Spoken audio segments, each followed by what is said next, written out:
Each everyone. For days now, I've been meaning to make this video. There's an individual who will not remain nameless. I'm gonna blast her right now. Her name's Melanie Fish, and she's been going all over this Muskogee group. Mind you, this is a Muskogee Facebook group that was started by East Indians. Okay, like we're talking Pakistanis and Hindus putting together a Muskogee group, saying things like, "The way to say thank you in Muskogee is hado," right? If you've been in this group long enough, you know exactly who I'm talking about. And this group seems to have been co-opted by actual Muskogee people since that time. I only stayed in that group to keep debunking these East Indians.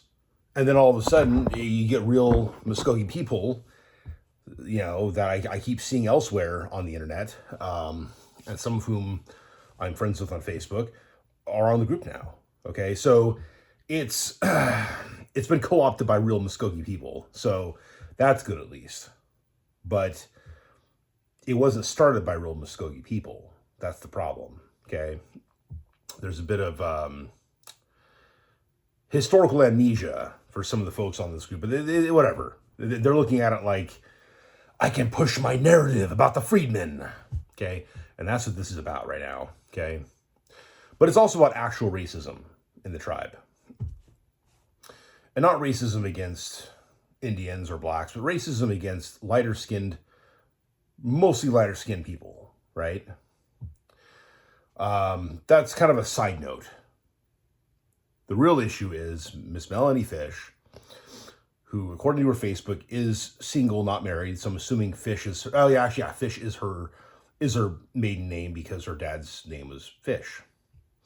And she's descended from Mr. Fish, who was one of the Loyal Creeks, like my ancestors, who also was disenfranchised by the Treaty of 1866. Now, here's the thing. She doesn't see it that way.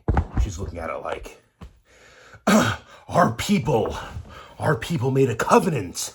We made a sacred oath.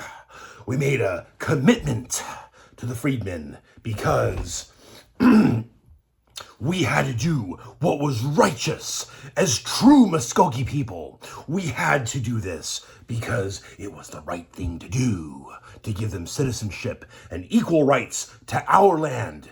It doesn't matter that we're pretty much held at gunpoint to sign this treaty and to lose some of our lands, which were promised to be given to the freedmen and to be sold off to repay back the Loyal Creeks who had just fought for and sided with the federal government.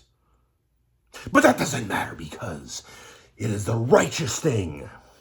The only true Muskogee thing to do is to bring the freedmen back into the tribe. It doesn't matter that a bunch of real Muskogee people actually sided with the 1979 Constitution, which kicked the freedmen out. Freedmen who most of whom had no Muskogee blood and who had not married back into the tribe, but continued, for the most part at least, to not actually, do those things and to be a distinct entity, okay? Many of whom actually, by the way, because they spoke English and Muskogee, were in a much better place in Muskogee society when you think about it, economically. So I have one friend who remembers being in Okmulgee back in the early 80s and saw, black dudes speaking Muskogee. And people would refer to the Indians as, oh yeah, the Indians. Like those are the poor people over there, okay? That was the attitude, okay? But that doesn't matter because we have to do the righteous thing and make them equally part of our government, equally part of our land and our benefits, because that's what we, as true Muskogee people, have to keep our commitments. Because commitments that were forced upon us, again, mind you. There's a lot more at stake. There's a Mr. Charles Ferguson, who's been very public about this too. He's on the opposition. Apparently, he's a nephew of the late Chief Claude Cox, and he also voted against the freedmen remaining in 1979. And he's very vocal about this stuff. So that's why I don't have a problem mentioning him by name. Okay, or by ancestry, okay, or her by ancestry, because she's being very public about her opinions about this stuff. And she's boom, boom, boom, boom, boom, boom, boom, posting all these clearly AI generated posts and flooding the interwebs, the Muskogee interwebs, particularly that one group, with all this narrative, all this false narrative that includes some real facts, okay? But it also neglects other facts that actually paint you a more true story, like I'm trying to tell you guys, okay? And yeah, there's individuals like, Bernie Golden, who I respect, who are commenting saying, look, we should let this be voted on by the people. Some are saying, oh, let the chiefs decide it. Let the council make the decision for us. We shouldn't be arguing. And she's like, no. We need to be the ones who vote on this. And I agree with her on this. However, I'm very strongly of the opinion that there needs to be a counterbalance when it comes to narrative, when it comes to information. We can't just say, well, because they, we're kicking him out for being black or having black skin, and it doesn't matter. Some of them have Muskogee blood, and we got to get blood quantum. Okay, yeah. If they have blood quantum, I've been very consistent about this. If you have blood quantum, but it got rejected because an ancestor was, who had a bi-blood parent, but was still labeled as a freedman, yeah, we need to correct that. And the fact that we can't use anything but the final Dawes rule as a criteria by which you can become a citizen means that there's even full-bloods that were rejected from citizenship because they refused to be part of the Allotment Act, and they totally lost as a result. Their blood should be counted within the nation, okay? So there are situations like that could be corrected if we were to readjust our criteria for citizenship and go back to earlier roles like 1896, 1895. There's a lot of problems in those two roles. 1882, where things are becoming a little bit more consistent. You can use the final Dawes to trace back to 1882. And if you can trace back to 1882, you're probably not a pretendian. You're probably not a $5 Indian. You're probably not paying to be on the rolls because that wasn't happening yet. So that problem could be solved right away. We can go back and say, oh, well, this person shouldn't even be on the rolls. They don't even have Muskogee blood before 1896 or 1899 or 1904, okay? We can fix some of these problems that people are complaining about, rightfully so. And yeah, we could bring some of the so-called freedmen back in because then they would actually be shown to be Indians by blood, okay? And I've seen some of the documents. I know that some of these complaints are legit, but not all of them are. I've seen also what might be spurious claims of Indian blood. One in particular that ended up being rejected. The girl ended up being listed as a freedman. And her mom, she claimed her mom was Indian. She only had a first name, which could be legit. She could have had, back then, you may have had only a first name and no last name. But then again, if you can't tell me anything else about your mom other than her first name, then, oh, she was a full-fledged Indian. You can't give me a clan, a tribal town. You can't give me relatives. You can't give me any of that stuff. You might be lying then. And that's might be why you're being put on the freedman rolls, okay? So there is that counterbalance as well, okay? So I'm for Muskogee Nation citizenship for people of Muskogee blood only. And I don't care what you look like. I don't care what your skin color is, okay? I don't care what your phenotype is. Look, you could be phenotypically native, but you could be totally Mexican. Oh, and people are saying people are being rejected for their African and Hispanic features. I'm going like, Hispanic features? I mean, what, for possibly looking more native? I mean, come on, dude, that's a load of crap, okay?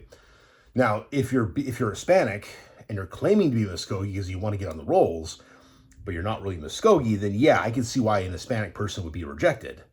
And that would be the first time I heard of an Hispanic trying to pass themselves off as an Indian to get onto some tribal roles, okay? Like, there's one family that were adopted into the Yamasee tribe. Seku Hajo Gentle, his whole fake tribe of basically black pretendians. And this obviously very Hispanic Mexican family who joined, and then because they got disenfranchised by a U.S. citizen, when it turned out that it was all a lie, even though they're here illegally, they have a path. they have a pathway to legal status in this country. There's a loophole there, okay? If you have that type of thing going on, then yeah, I mean, there are Hispanic people that should be rejected from having Muskogee Nation citizenship because they're not really Muskogee. Having the same phenotype does not make you Muskogee. Heck, you can be Filipino and look like you're Native American. Turns out you're not, you're Filipino. Your phenotype might be deceptive, okay? I care about your ancestry, your actual blood ancestry back to the tribe. That's all I care about. You could be as black as night, you could be white as day, you could be as red as blood, whatever, okay? But you got to have our ancestry. You got to share our blood, okay? That's it. You could be, yeah, as yellow as mellow. I don't know. Trying to go on the other spectrum here too. So it doesn't matter what you look like. It matters who your ancestors actually were in relationship to the tribe. Okay. And I understand, of course, giving freedom to the freedmen before they became freedmen. I understand giving some land, but at the same time, you had freedmen who, that little baby over there gets 100 acres. And then you have full-blood Creeks who refuse to get on the rolls because they don't want to have the communal lands broken up. And they're rejected altogether from being able to be on the Indian rolls now. I mean, riddle me this. I mean, seriously, man, what the hell? But that's something that actually happened. So Melanie Fish is talking about, breeding with a colonizer. And I'm calling her on her crap because her dad is like a whitewashed Indian. She shows a picture of him. He looks phenotypically native. Yeah, he's got a mustache, but he looks like he could be like 3/4 Creek. Okay, like I'm serious. Like to label this guy as whitewashed with white privilege, she says. That's the only thing that she's writing that's actually coming from her. Okay, like that type of crap. All these posts, these huge responses, she's taking it all from AI, like ChatGPT or Meta AI or whatever. And I'm calling her on it, and she's admitting to it. She's admitting that she's not writing her own stuff. But because she's an educated person in today's world, she doesn't mind using all the tools at her disposal to get her false narrative across, basically. Okay. There's that. And then I'm calling her last 24 hours. I keep going all of her posts. I'm like, yeah, brought to you by ChatGPT. I'm just like, I'm shooting down her stuff because it's pissing me off. It's pissing me off. She even tried to say today, oh yeah, well, all of your education in Oklahoma, and education in Oklahoma ranks 49th in the country. I'm like, I was raised and educated in California where I was taught how to actually write my own papers. Meanwhile, you were educated in Oklahoma and you're using AI to make these Facebook posts. Let that sink in, okay? It's like pot calling the kettle black. That's what I told her. And so it's so stupid, man. The hypocrisy it's ridiculous.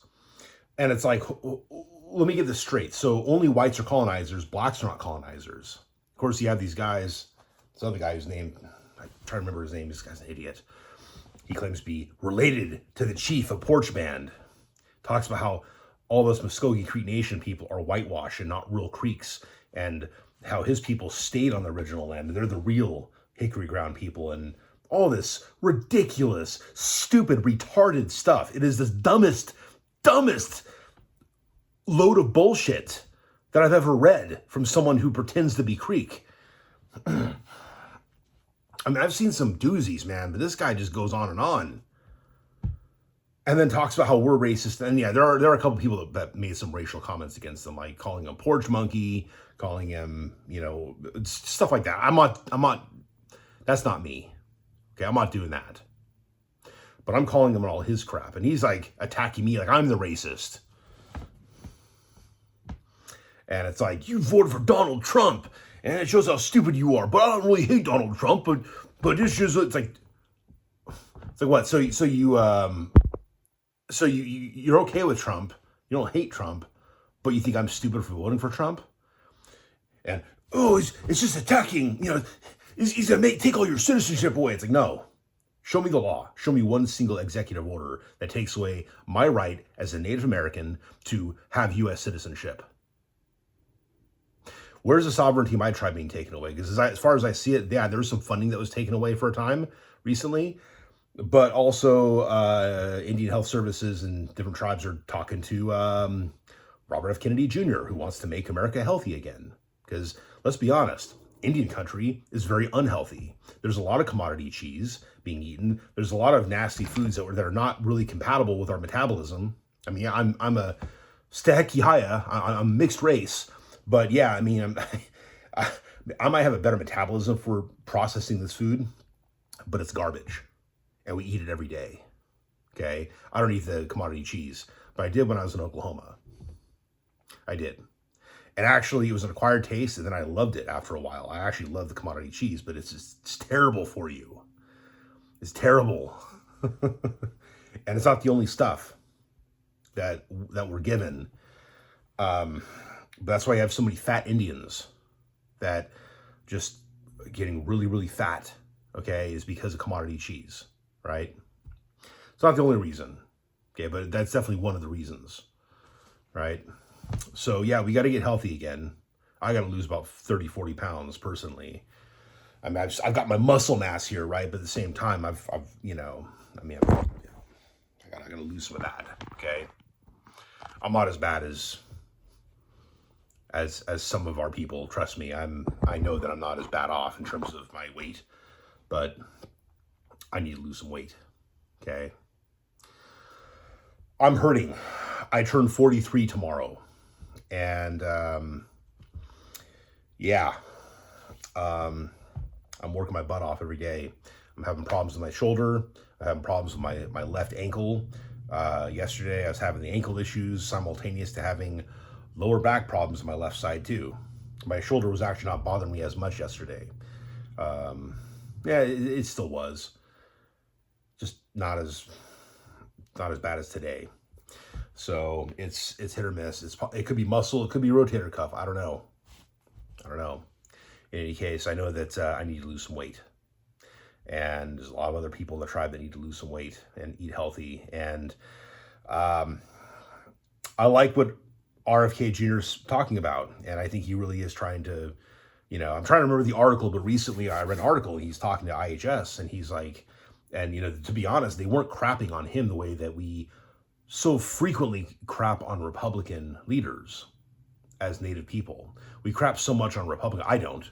I mean, I'll crap on people as I see them be crappy, right? Regardless of political affiliation. But, yeah, I mean, I did not want RFK as president, but I'm glad that he's part of Donald Trump's cabinet. And what he's trying to do and what he is assigned to do in the cabinet is exactly what he should be doing. And I'm grateful for that.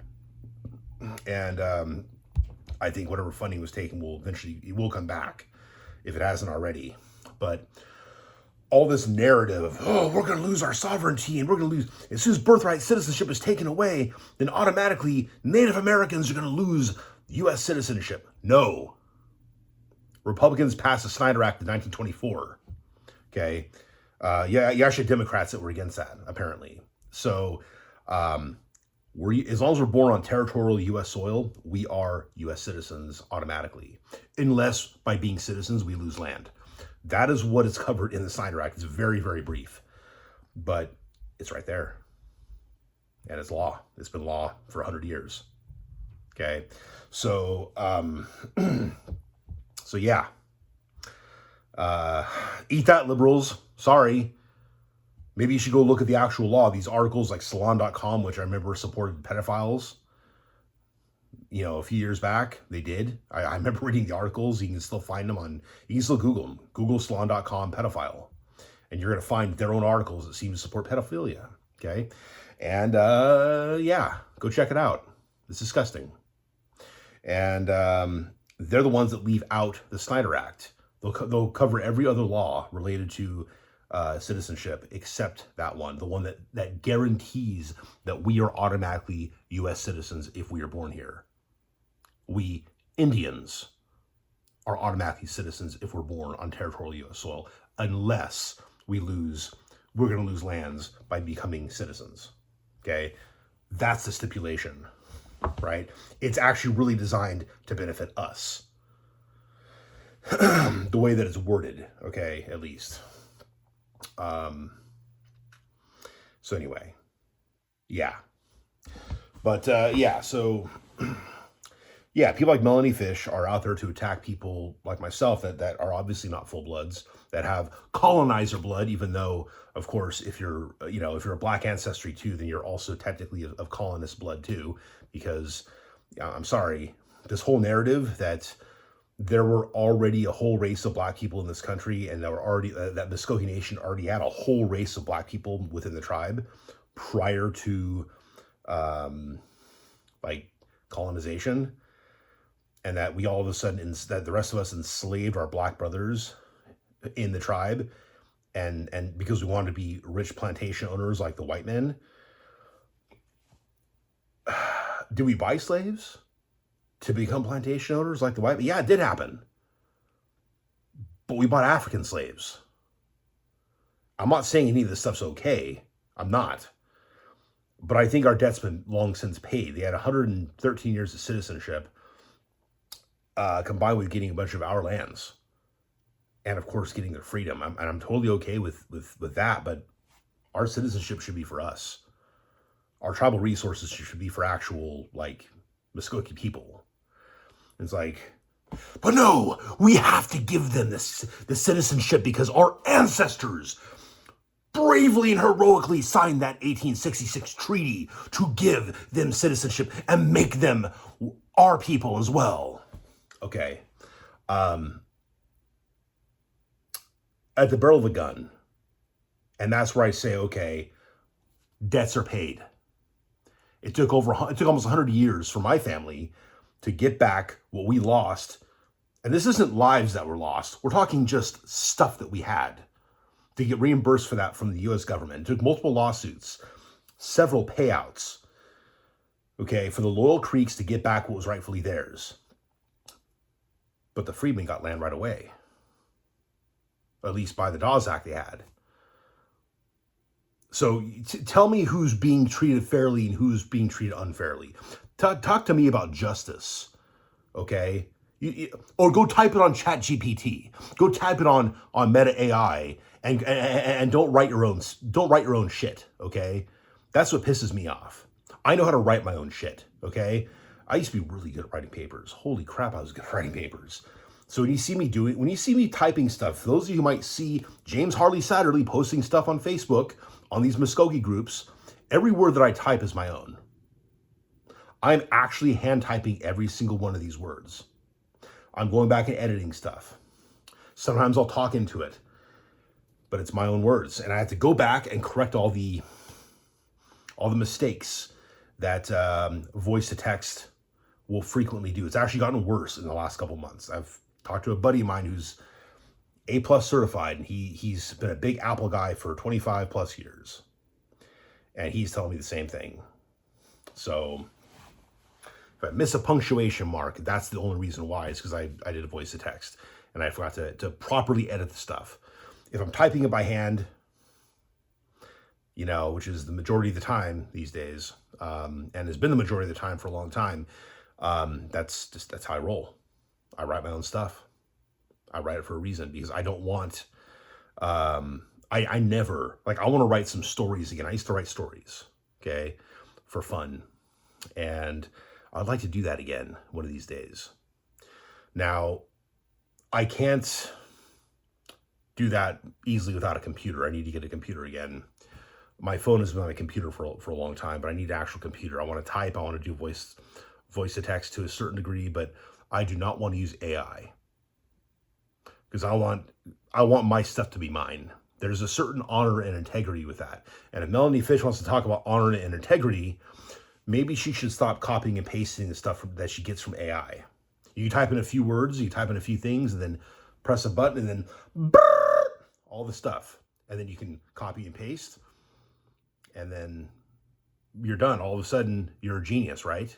You're some hero. You're some keyboard warrior who, thankfully, she at least admits that she's not writing the stuff herself. I'll give her that much credit. But the fact that she doesn't write it and she's pushing this narrative without having all the facts presented, and then she'll add a couple facts, and then she'll have AI basically write it for her. And it's like, it's so stupid, man. Like, it's like she's copying and pasting things that I've said, that others have said, and then adding that to the mix. And then probably writing it like, well, some might say this, but, and then adds that to the chat GPT, and then the but probably finds whatever alleged contradictions that it can based upon what she's already acquired from the previous chat GPT that she's entering back into the AI, most likely. Okay. It's disturbing. I mean, I don't want computers writing my music. The fact that I'm able to compose anything on my harp is a blessing from God, because I'm getting this stuff in my dreams. Okay, I'm not saying I'm some great composer, but it's my stuff. But it's also not my stuff, because it's coming into my dreams. It's coming to me while I sleep. Okay, I may be composing it in real time here, but it was composed to me in my sleep. So I'm giving the dream world, I'm giving, the spirit world, whatever, that credit. Okay, but I'm still the one writing this stuff down, okay, so to speak, or recording it, playing it on my harp. Okay, when I write my own stuff, it's my own words. I'm remembering the formulas by which I was taught how to write things back in the day, and I'm trying to make it sound cool and epic and things like that. Now, it's been a while since I've written anything, but that's the thing, is there was no AI last time I wrote papers or wrote stories. I have handwritten notes of a story I've been trying to put together for over 20 years. It's been this ongoing fan fiction in my head for a long time. And I have pieces of it written down already. Once I get on a computer, it's going to be more epic. It's going to be nice. But I can't really do that without a computer effectively, right? So, so when I see people like Miss Fish trying to be all epic with her stuff, that she's not even writing, and she's just copying and pasting it day after day after day, and multiple times in a day even, it's getting ridiculous. I mean, it was ridiculous from day one, but it's getting more ridiculous. It's disgusting and disturbing. And yeah, again, the hypocrisy and the whole, yeah, we were probably educated in Oklahoma. It's like, I wasn't. I actually wasn't. Okay, and to be honest, as far as how do I feel about College of Muskogee Nation as far as its accreditation, it's a different story, but I will say this much. I was arguing with one of the professors sometime last year and on Facebook about how he thought that Fawn and Brody was credible. And that's part, his alma mater is like UCLA. And I'm trying to remember the guy's name, but yeah, he's part of the faculty. And he says, yes, she is credible. I'm like, no, she's not. Here's why.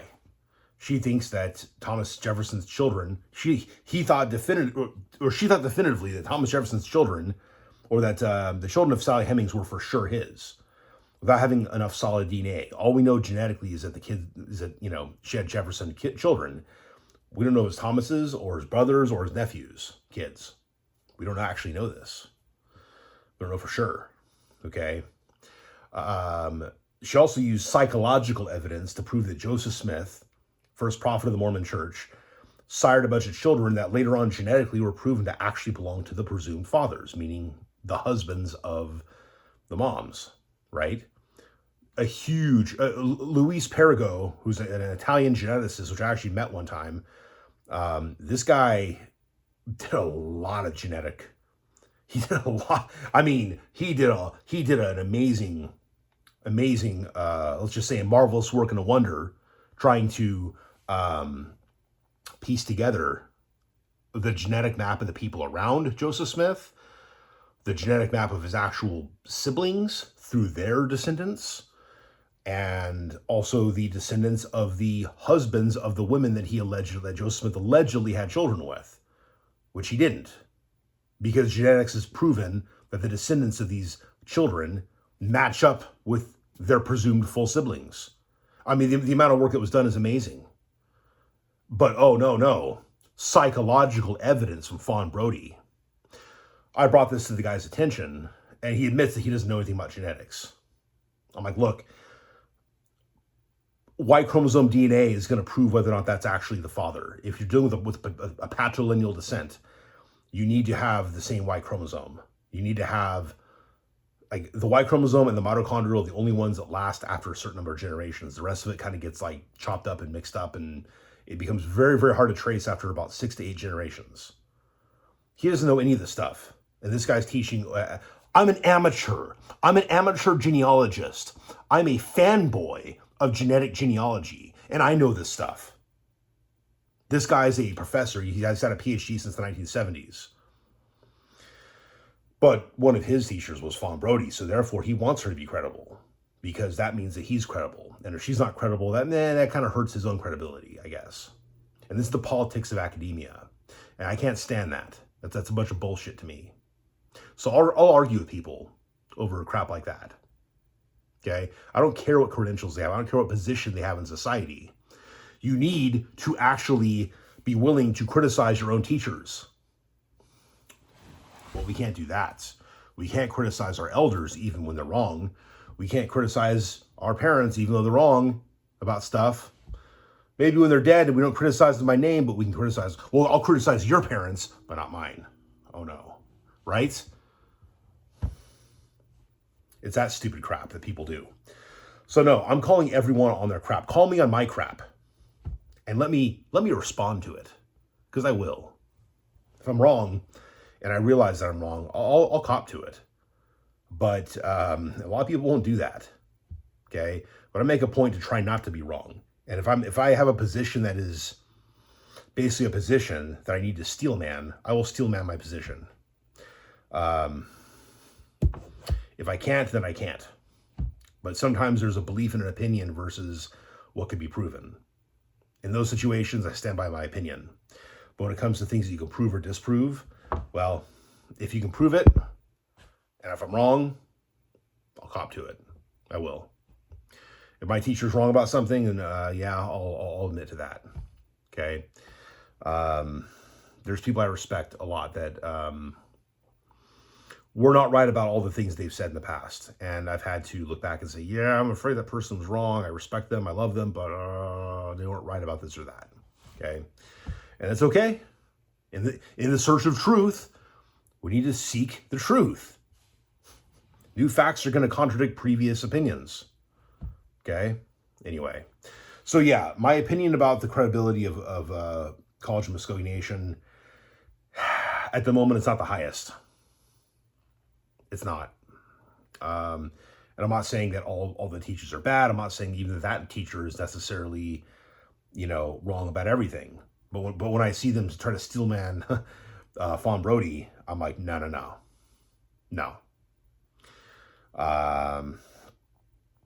She had something to gain by discrediting Joseph Smith, because she left the Mormon church and she wanted it to be discredited so that she can justify leaving the church and doing her own life outside of Mormonism.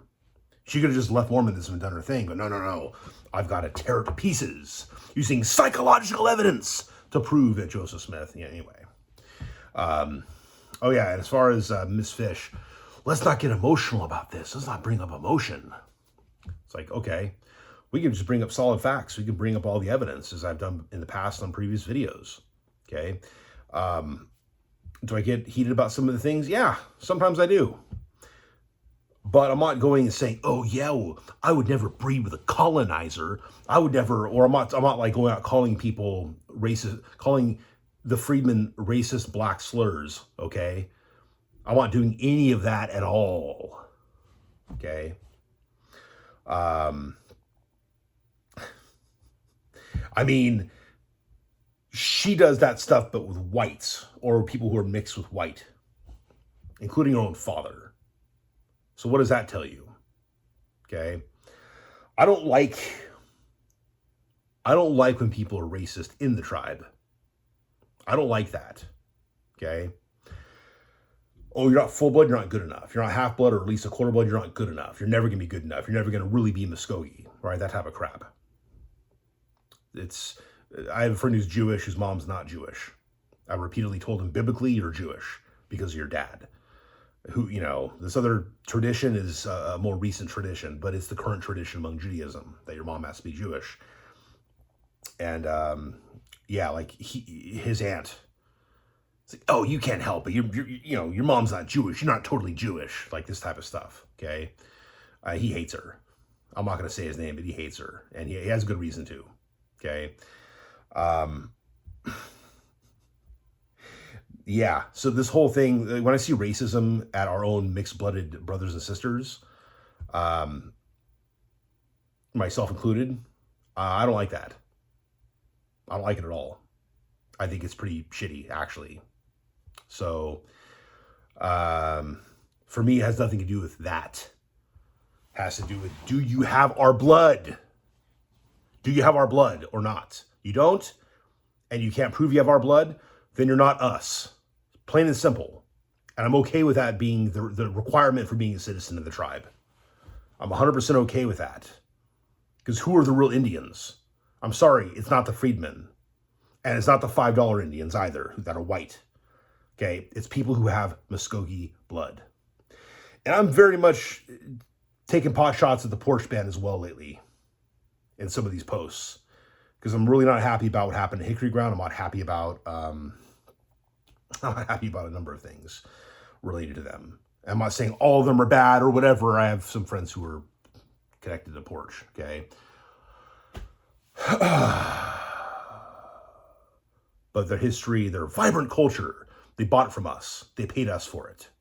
They either came to Oklahoma or they had us go over there, so to speak. Not me personally, but they have like actual medicine men and elders, language experts and things, go over there to teach them stuff. Okay? Both these things were going on.